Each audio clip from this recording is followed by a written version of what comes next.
So today we are talking about the anatomy of stomach.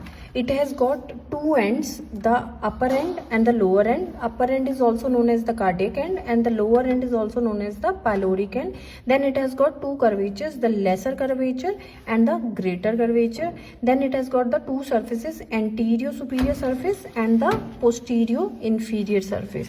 So now talking about the cardiac end, it is continuous with the esophagus above and it lies at the level of T11, and the pyloric end, which is continuous with the first part of duodenum and it lies at the lower border of L1 vertebra.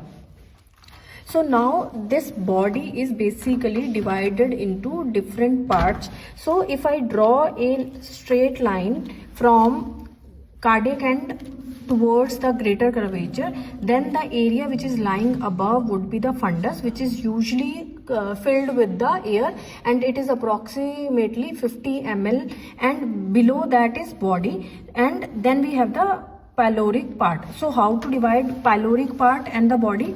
So if the most dependent part of the lesser curvature is known as incisura angularis. So if I draw a vertical line from incisura angularis towards the greater curvature, then this area and this area is this will be your body and this would be fundus, and this would be your from this line towards the pyloric sphincter would be your pyloric part. So pyloric part has got pyloric antrum, pyloric canal and the pyloric sphincter.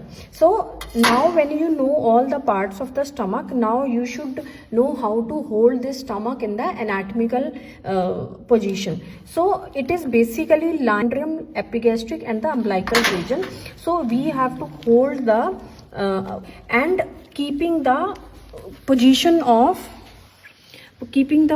of cardiac end in the vertical direction, because it is continuous with the esophagus above, which is basically held in the vertical position, and then rest of the stomach will automatically lie in the anatomical position. So we have this cardiac end and the pyloric ends, cardiac end above, pyloric end below. So how to differentiate between cardiac end and the pyloric end? So cardiac end will have the physiological sphincter and the pyloric end will have the anatomical sphincter, which you can actually feel. So it is felt like a nodule. So it is always below and it is open when the stomach is empty.